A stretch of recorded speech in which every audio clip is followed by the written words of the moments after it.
আমি এক উপন্যাস পাঠিকা, আমৃত্যু ভালোবাসি তোকে। লেখিকা সালমা চৌধুরী। এই গল্পটির অষ্টম পর্বটি আজ আমি তোমাদের পড়ে শোনাবো। চলো শুরু করা যাক। 9:30 কি 40 বাজে। আবির বাসা থেকে বের হচ্ছে। আব্বু আর চাচু সেই সকালে অফিসে চলে গেছেন, তাই আবির একটু পরে গেলেও সমস্যা নাই। আবিরের কিছুটা পেছনে মেঘও বের হলো। আজ রবিবার, কোচিং খোলা। মেন গেটের সামনে গিয়ে থমকে দাঁড়ালো মেঘ। আবির ভাই বাইক ঘুরাচ্ছে। মেঘ অপলক দৃষ্টিতে তাকিয়ে আছে সেদিকে। সেদিন প্রথম এখানেই দেখেছিল আবির ভাইকে। সেই থেকেই অষ্টাদশীর ছোট্ট পৃথিবীটা এলোমেলো হয়ে গেছে। ধ্যানে জ্ঞানে শুধুই আবির ভাই। অষ্টাদশীর খুব ইচ্ছে হচ্ছিল বাইকে করে কোচিং যেতে। আজ পর্যন্ত মেঘ বাইকে ওঠেনি। শুধু মেঘ কেন, মিম আদি কেউই ওঠেনি।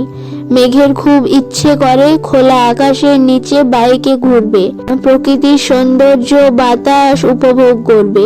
মনে মনে ভাবলো, আবির ভাই কি আমায় নিয়ে যাবেন? হঠাৎ আবিরের কণ্ঠ কানে বাজলো, মেঘ। নিজের নামটা আবির ভাইয়ের মুখে শুনে মনের মধ্যে বসন্তের হাওয়া লেগেছে। মনে হচ্ছে তরোয়াল দিয়ে ফালা ফালা হয়ে গেছে হৃদয়টা। মনের মধ্যে হাজারো পাখির কলকল রব। তারা যেন বলে বেড়াচ্ছে, তোর ক্রাশ তোকে ডাকছে। আবিরের গম্ভীর কণ্ঠ ভেসে আসলো আবারও, ডাকছি তো। মেঘ চুপসে গেল। চোখ নামিয়ে কাপা কাপা পায়ে এগিয়ে গেল আবিরের দিকে। মনে মনে ভাবলো, আবির ভাই কি সত্যিই আমায় বাইকে করে নিয়ে যাবেন? আবির চোখে মুখে বিরক্তি নিয়ে বলল, তুই চুল খুলে ঘুরিস কেন?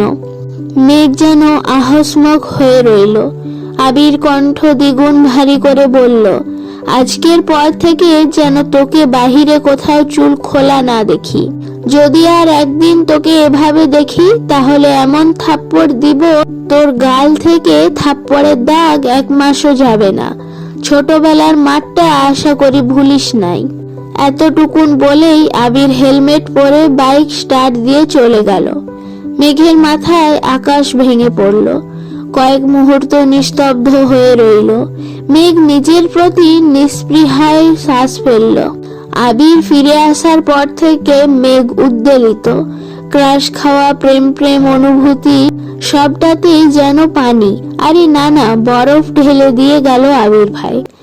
যে মেঘ আবিরের প্রেমে হাবুডুবু খাবে ভাবছিল, তাকে যেন গভীর খাদে চুবিয়ে মারল।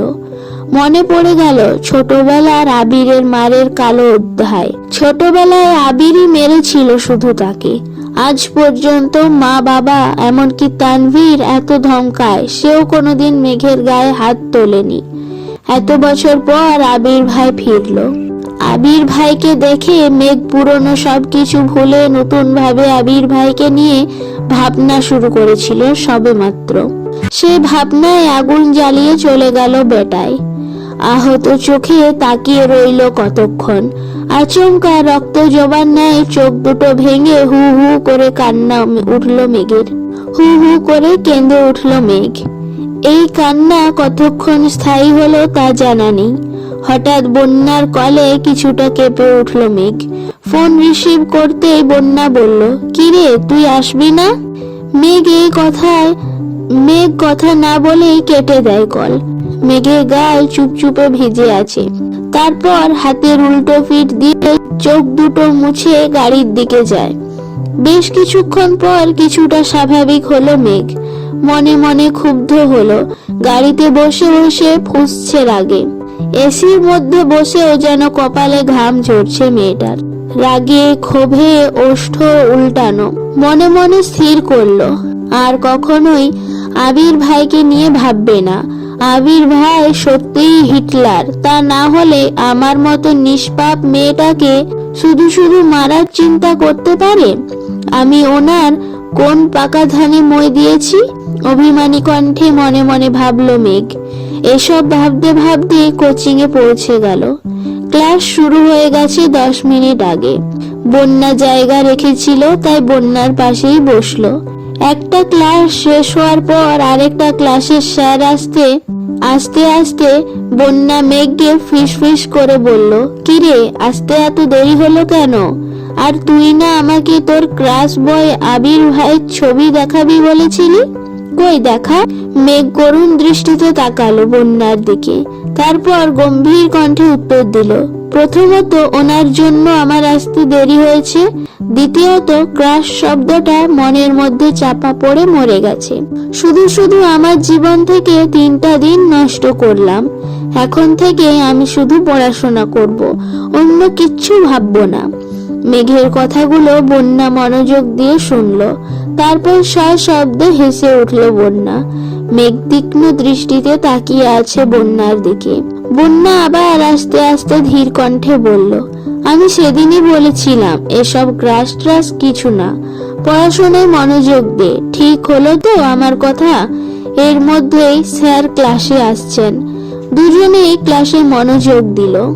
মেঘ বাসায় ফিরে চুপচাপ নিজের রুমে চলে গেল। মনটা তার ভীষণ খারাপ। ফ্রেশ নিচে এসে খাবার খেয়ে কোনো দিকে না তাকিয়েই নিজের রুমে গিয়ে পড়তে বসেছে। সন্ধ্যার পর টিউটর আসবে, পড়া মুখস্থ করতে হবে। সকালের শাসন ভুলার চেষ্টায় মগ্ন মেয়েটা। প্রতিদিন সন্ধ্যার দিকে নিচে আসে মেঘ, ছোট ভাই বোনের সাথে আড্ডা আর খেলায় মগ্ন হয়। কিন্তু আজ তার ব্যতিক্রম হলো। দুপুরের পর থেকে একবারের জন্যও নিচে নামলো না মেঘ। মিম আর আদি কয়েকবার ডাকতেও গিয়েছিল, দরজা লাগিয়ে পড়ছে, মেঘ আসবে না বলেছে। সন্ধ্যার পর পর বাড়িতে ফেরে আবির, চোখে মুখে উজ্জ্বলতা ফুটে উঠেছে। চোখ পড়ে রান্নাঘরে মা কাকিয়াদের দিকে। কাকিয়াকে ডেকে উৎফুল্ল কণ্ঠে বলল, কাকিয়া চিকেন পকোড়া বানাবে প্লিজ। মা কাকিয়া তিনজনেই যেন অবাক চোখে তাকিয়ে আছে আবিরের দিকে।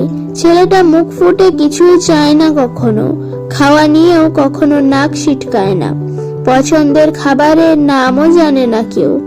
আজ হঠাৎ নিজে থেকে কিছু খেতে চেয়েছে।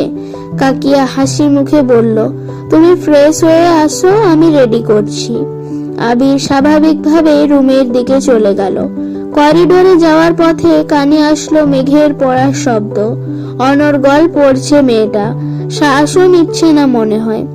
আবিরের ঠোঁট বেঁকিয়ে কিছুটা হাসলো, তারপর সবেগে রুমে চলে গেল। আবির বেশ সময় নিয়ে শাওয়ার নিল, 10 মিনিট রেস্টও নিল। তারপর কালো টি শার্ট আর ট্রাউজার পরে রুম থেকে বের হয়। একটু সামনে আসতেই চোখ পড়লো মেঘের রুমের দরজাটা খোলা। মেঘ নেই। আবির নিজের মতো এসে সোফায় বসলো।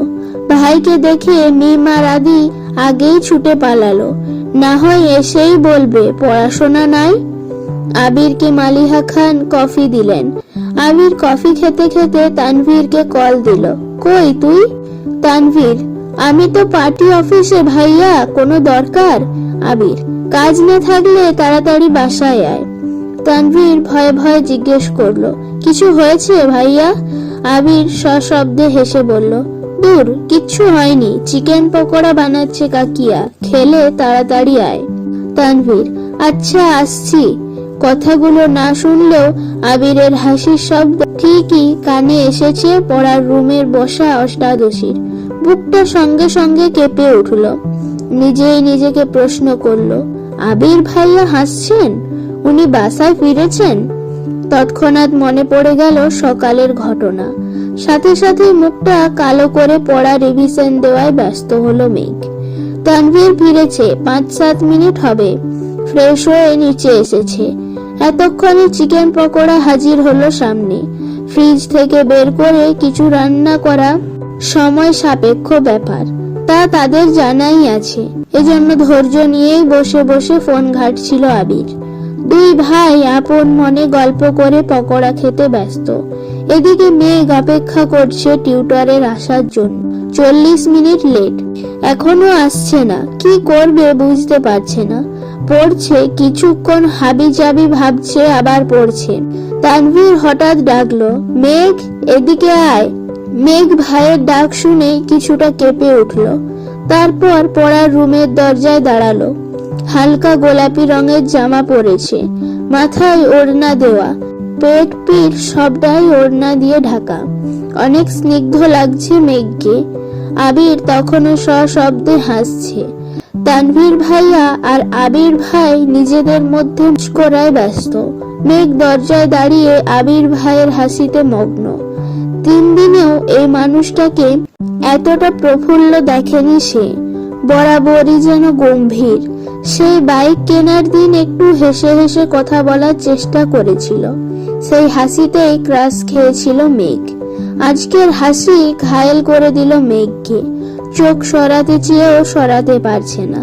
আবিরের চোখ পড়ে দূরে দরজায় দাঁড়ানো মেঘের দিকে। কয়েক সেকেন্ড পরেই হাসি থামিয়ে চোখ নামিয়ে নিল আবির। তানভীর তৎক্ষণাৎ বলে উঠল, মেঘ, পকোড়া খাবি? আয়, খেয়ে যা।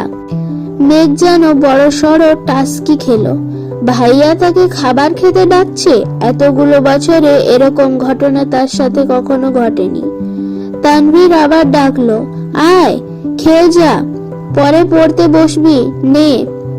মেঘ দুপা এগোলো, কি যেন ভেবে ঠায় দাঁড়িয়ে পড়লো। কিছুটা অভিমানী কণ্ঠে উত্তর দিল, তোমরা খাও, আমি খাবো না। আবারও পড়ার রুমে চলে গেল মেঘ। তানভীর আর আবিরও আর বেশি কথা বলল না। খাওয়া শেষ করে আবির নিজের রুমে চলে গেল। তানভীর পুনরায় পার্টি অফিসে ছুটল। মিটিং আছে তার, ভাই ডেকেছে বিধায় মিটিং রেখে ছুটে এসেছিল সে। মেঘ টিউটরের জন্য অপেক্ষা করলো আরো 30 মিনিট। পড়তে পড়তে খিদা পেয়েছে তার। মাত্র খাবার হয়েছে, 8টাও বাজেনি। মেঘ খেতে বসেছে, বারবার তাকাচ্ছে দরজার দিকে। টিউটর আসলে পড়তে বসতে হবে। খাওয়া শেষ হলো, কিন্তু টিউটর আসলো না। তাই মেঘ বই খাতা নিয়ে উপরে যাচ্ছে আর আম্মুকে বলে গেল টিউটর আসলে ডেকে দিতে। রাত 9টায় খেতে বসলেন সবাই। তানভীরও মিটিং শেষ করে বাসায় এসেছে। খাবার টেবিলে সবাই থাকলেও মেঘের কোনো হদিশ নেই। তানভীর কাকিয়াকে জিজ্ঞাসা করলো, মেঘ খাবে না? কাকিয়া স্বাভাবিকভাবেই উত্তর দিল, ও তো সন্ধ্যাবেলায় খেয়েই উপরে চলে গেছে, বলল খিদে পেয়েছে। তেমন কথা নেই কারো মুখে। আবির কোনো রকমে অল্প খেয়ে রুমে চলে গেল। গত রাতে ঘুমায়নি ছেলেটা। সারাদিনের ক্লান্তিতে ঘুম পাচ্ছে খুব, তাই রুমে গিয়ে শুয়ে পড়েছে।